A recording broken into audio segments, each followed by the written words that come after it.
வணக்கம் நண்பர்களே. அலுவலகத்தில் வேலை செஞ்சாலும் தொழில் வியாபாரம் என்ன செஞ்சாலும் எக்ஸல் ஷீட் வழியாக தகவல்கள் பரிமாறிக்கிறது இன்றைக்கி ரொம்ப சாதாரணமாயிடுச்சு. வெறும் அட்டவணை வடிவத்தோடு நிறுத்திடாமல் ஃபார்முலாஸ் அப்படின்னு சொல்லக்கூடிய சமன்பாடுகளை சேர்க்கும்போது நமக்கு எக்ஸல் ஷீட்டில் கொட்டேஷன், எஸ்டிமேட் போன்ற ஒரு மேம்பட்ட வடிவங்கள் நம்மளால் செய்ய முடியுது. பலரும் எக்ஸல் ஷீட் உருவாக்கிட்டு இருந்தாலும் நம்ம சின்ன சின்ன மேம்படுத்தல்கள் மூலமாக ஒரு எக்ஸல் ஷீட்டை எப்படி எல்லாருக்கும் புரியும்படியாக, எல்லாருக்கும் பார்த்தா ரசிக்கும்படியாக செய்கிறது அப்படிங்கிறத பற்றி ஒரு செயல் விளக்கத்தோடு இன்றைக்கி நம்ம பார்க்க போகிறோம். வாங்க.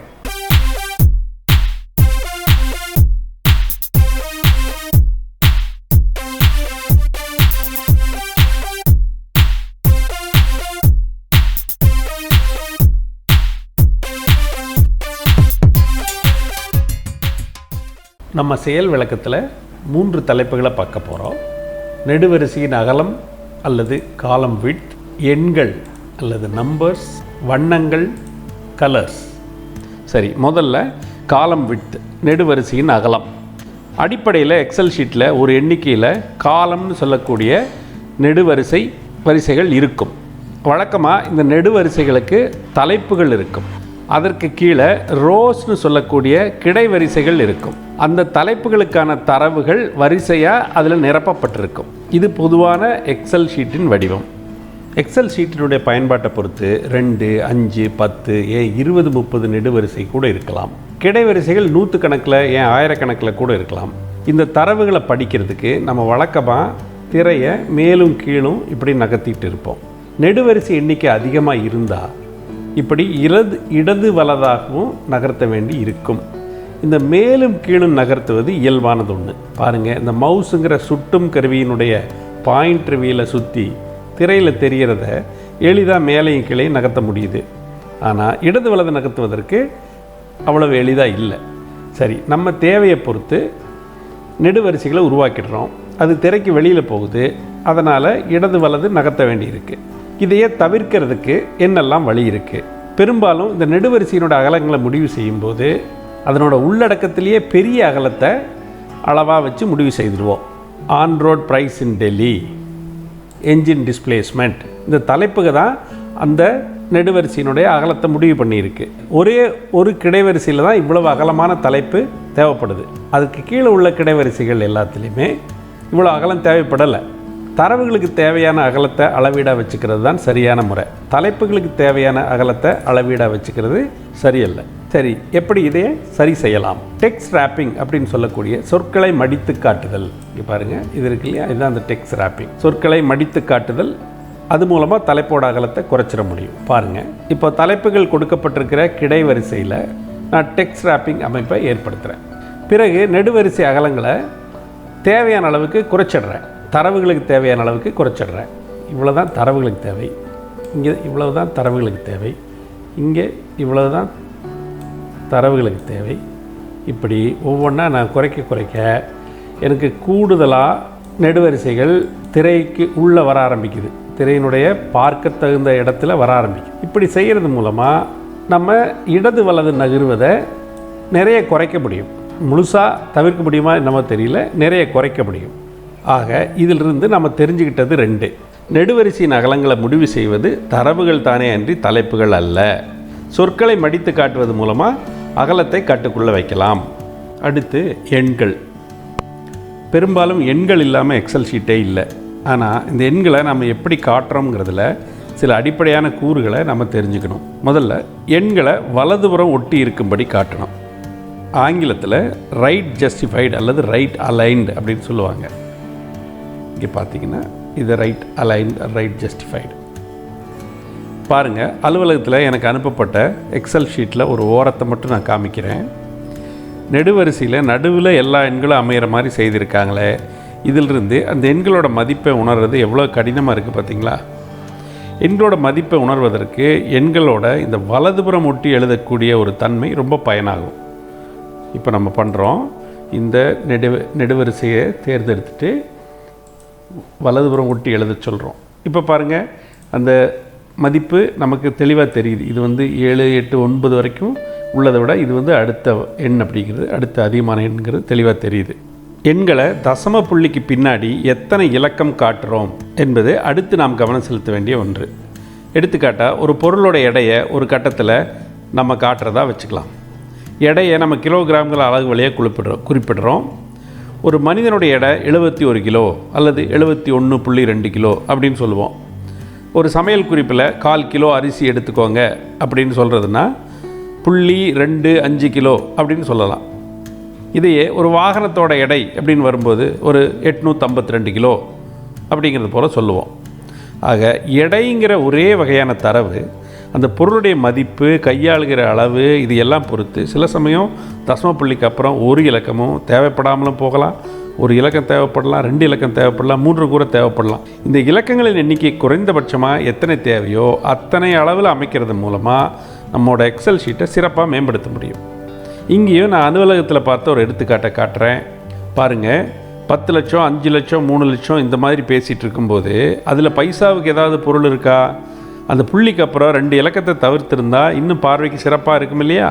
அடுத்து பெரிய எண்களை ஆயிரங்கள் பிரித்து எழுதுதல். பெரிய எண்களை இந்திய முறைப்படினா 1000, லட்சம், கோடின்னு பிரித்து எழுதுறதும், மேற்கத்திய முறைப்படினா 1000, மில்லியன், பில்லியன் பிரித்து எழுதுவதும் அது எண்களோட மதிப்பை பார்த்ததுமே உணர்வதற்கு உதவியாக இருக்கும். பாருங்கள், இப்போ நான் காட்டுறது ஒரு வங்கி அனுப்பிய மாதாந்திர கணக்கு அறிக்கை. இதில் 1 போட்டு சில சுழியங்கள் போட்டிருக்கு.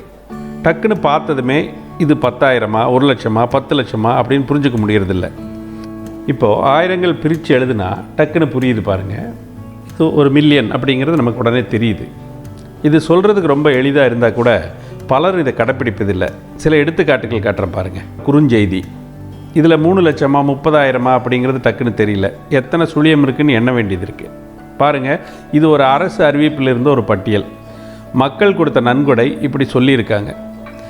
அது 15 லட்சமா, 1,50,000, 1,50,00,000 அப்படிங்கிறது டக்குன்னு தெரியல. அடுத்து தொகைகளை குறிப்பிடும்போது எந்த ஒரு பணத்தில் பேசுகிறோங்கிறத சரியான குறியீடோட சேர்த்து குறிப்பிடுறது நல்லது. முடிஞ்ச வரைக்கும் இந்திய தொகை முறைமை காட்டுவதற்கு நம்மளோட கருவியில் வசதி செய்து வச்சுருந்தோம்னா இன்னும் நல்லது. இன்னும் பழைய டெஸ்க்டாப் அல்லது லேப்டாப் கம்ப்யூட்டர்கள் பலதில் இதை சரியாக செய்து வைக்கிறதில்ல. சிலருக்கு இதை செய்து வைக்கிற உரிமையும் அவங்க சிஸ்டம் அட்மின்கள் கொடுக்காமல் இருப்பாங்க.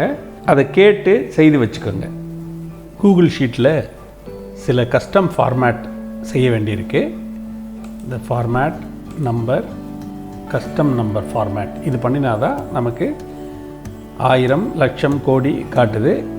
இதை பற்றின ஒரு விளக்கத்துக்கு இந்த டிஸ்கிரிப்ஷனில் ஒரு லிங்க் தொடுப்பு நான் கொடுக்குறேன். அங்கே போய் பார்த்து எதை இங்கே நிரப்புனா நமக்கு தேவையான 1000, லட்சம், கோடி வருங்கிறத பார்த்து தெரிஞ்சுக்கோங்க. ஆனால் எப்படியாவது இதை சரி பண்ணி லட்சம், கோடி காட்டுவது இந்தியர்களுக்குள்ளே உள்ள பரிமாற்றத்தின் போது நல்ல பயனளிக்கும். அடுத்து சமன்பாடுகளுக்கு தயாராக எண்களை அமைத்தல். எப்போவும் எண்களோட அதனோட அலகுகளை சேர்த்து எழுதுவது தவிர்க்கணும். இப்படி தவிர்த்தா எண்களை சமன்பாடுகளில் நேரடியாக பயன்படுத்துவதை இது உறுதி பண்ணும். அலகுகளை நெடுவரிசை தலைப்புகளில் சேர்த்துக்கிட்டு வெறும் எண்களை தரவுகளாக கொடுக்கலாம். பாருங்கள், இப்படி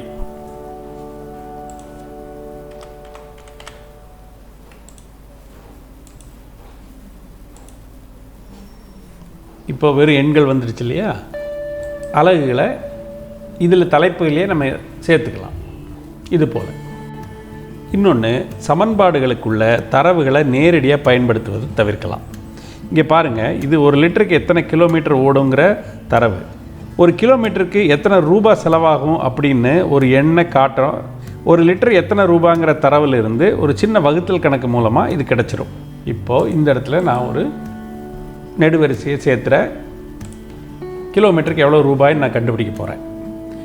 இதுக்கு எனக்கு இப்போ டீசல் அல்லது பெட்ரோல் 1 லிட்டர் என்ன விலை அப்படிங்கிற தரவு பயன்படுத்துகிறேன். இதுக்கு ரொம்ப எளிதாக இருக்கிறதுக்காக 100 ரூபாய்ன்னு வச்சுக்கோமே.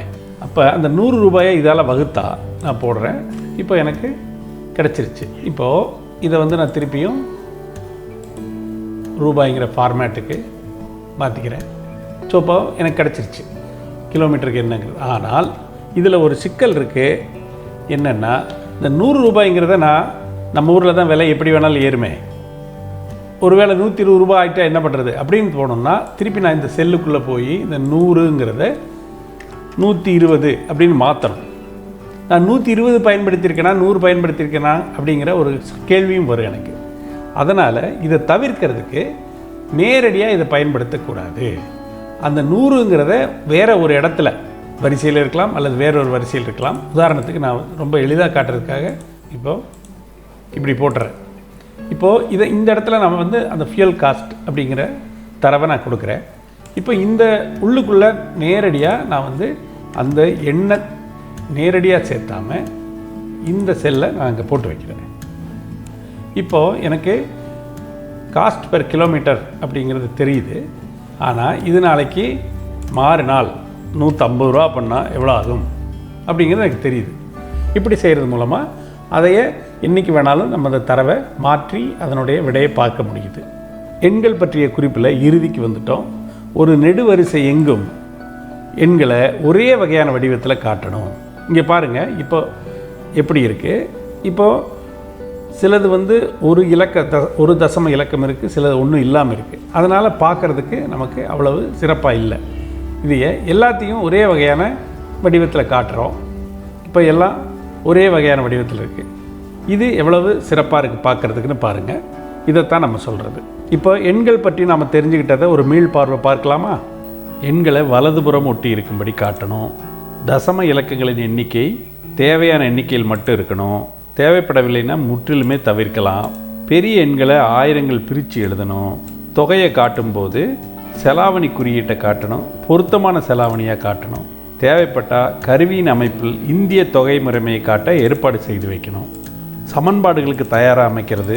எண்களோடு அலகுகளை சேர்த்து எழுதுவதை தவிர்க்கணும். சமன்பாடுகளுக்குள்ள தரவுகளை நேரடியாக பயன்படுத்துவதை தவிர்க்கணும். நெடுவரிசை எங்கும் எண்களை ஒரே வகையான வடிவத்தில் காட்டணும். அடுத்து வண்ணங்கள் எக்ஸல் ஷீட்டுக்கு நல்ல ஒரு வடிவத்தை கொடுக்கும். படிக்கிறவங்களுக்கு புரிஞ்சுக்கிறத எளிதாக்கும். எடுத்துக்காட்டுற கருத்து தெளிவாக அடுத்தவங்களுக்கு போவதற்கும் வண்ணங்கள் பயன்படுது. ஆனால் வண்ணங்கள் பயன்படுத்தும் போது ஒன்று கவனத்தில் வச்சுக்கணும். திரையில் படிக்கிறதுக்கும் பவர் பாயிண்ட் போன்ற பயன்பாடுகளுக்கும் வண்ணங்கள் சிறப்பாக பொருந்தினா கூட அச்சிடும்போது பெரும்பாலான இடங்களில் இன்னும் கருப்பு வெள்ளை பிரிண்டர்கள் தான் பயன்படுத்துகிறாங்க. அதை மனசில் வச்சு வண்ணங்களை நாம் பயன்படுத்தணும். வண்ணங்களை வச்சு தரவுகளை தனித்து காட்ட விரும்பும்போது எழுத்துக்களை வண்ணத்தில் காட்டுறதை விட அந்த கட்டத்தின் பின்புலத்தை வண்ணத்தில் காட்டுறது நல்லது. பாருங்கள், இதை விளக்குவதற்கு இப்போது இந்த மாதிரி எக்ஸல் ஷீட்டில் ஃபியூயல் டைப்புங்கிறதுல பெட்ரோல் டீசல் 2 இருக்குது. நம்ம பெட்ரோலுக்கு ஒரு வண்ணமும் டீசலுக்கு ஒரு வண்ணம் காட்டுவதற்கு விரும்புகிறோன்னு வச்சுக்குவோம். சரி, பெட்ரோலை ஒரு வண்ணமாகவும் டீசலை ஒரு வண்ணமாகவும் பண்ணுவோம். இப்போ இதையே பின்புலத்தில் வண்ணம் மாற்றி பார்க்கலாம். ரெண்டுலேயும் பின்புலம் மாற்றுவது கண்ணுக்கு குளுமையாக தெளிவாக இருக்குது பாருங்கள். இன்னொரு எடுத்துக்காட்டு, பெரிய எக்ஸல் ஷீட்டுகளில் வரிசைகளை எளிதாக பிரித்து பார்க்குறது. அடுத்தடுத்த வரிசைகளை வேறு வேறு வண்ணங்களில் மாற்றுவதன் மூலமாக நீண்ட கிடைவரிசையை தொடர்ந்து படிக்க எளிதாக இருக்கும். இதை எளிதாக செய்கிறதுக்கு கருவிகளிலேயே வசதி பண்ணி கொடுத்துருக்காங்க பாருங்கள். கட்டங்களோட பின்புலத்தை வண்ணப்படுத்தும் போது ஒன்றில் கவனமாக இருக்கணும். வெளிர் வண்ணங்கள் அப்படின்னு சொல்லக்கூடிய ஆங்கிலத்தில் பாஸ்டல் கலர்ஸ், அவற்றை பயன்படுத்துறது நல்லது. அடர் வண்ணங்கள் அத்தனை சிறப்பாக இருக்கிறது இல்லை. இப்போ வண்ணங்களை பற்றி தெரிஞ்சுக்கிட்டதையும் ஒரு மீள்பார்வை பார்த்துடலாமா? அச்சிடும்போது வண்ணங்கள் பெரும்பாலும் தெரியாது, அதை கவனத்தில் கொள்ளணும். எழுத்துக்களை விட பின்புலத்தில் வண்ணம் சேர்ப்பது சிறப்பு. வரிசைகளை எளிதாக பிரித்தறிய 2 வண்ணங்களை மாற்றி மாற்றி பயன்படுத்தலாம். கட்டங்களின் பின்புலத்துக்கு வெளிர் வண்ணங்கள் சிறந்தவை. இப்போ நம்ம பார்த்தது எதுவுமே ரொம்ப புதுமையானதல்ல. நம்மில் பலரும் அன்றாடம் பயன்படுத்துவது தான். எல்லாத்தையும் ஒரு இடத்துல கோர்வையாக கோர்த்து நம்ம பார்க்குறோம், செயல் விளக்கத்தோடு பார்க்குறோம். இது மூலமாக மனதில் நிலைநிறுத்திக்கிறோம். இந்த குறிப்புகளை ஒரு போஸ்டர் வடிவத்தில் நல்ல அழகாக பார்வைக்கு ரசிக்கும்படியாக அச்சிடும் வகையில் செய்து கொடுத்துருக்குறோம். அதனுடைய லிங்க் கீழே இருக்குது. அதை நீங்கள் டவுன்லோட் பண்ணி பிரிண்ட் எடுத்து உங்கள் அலுவலகத்தில் மாட்டிக்கலாம் அல்லது யாருக்காவது விளக்குவதற்கு கொடுக்கலாம்.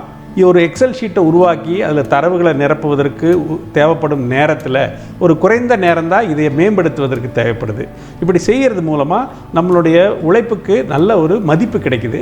இது எல்லாரும் உணர்ந்து இதை நம்ம பயன்படுத்துவோம். நன்றி.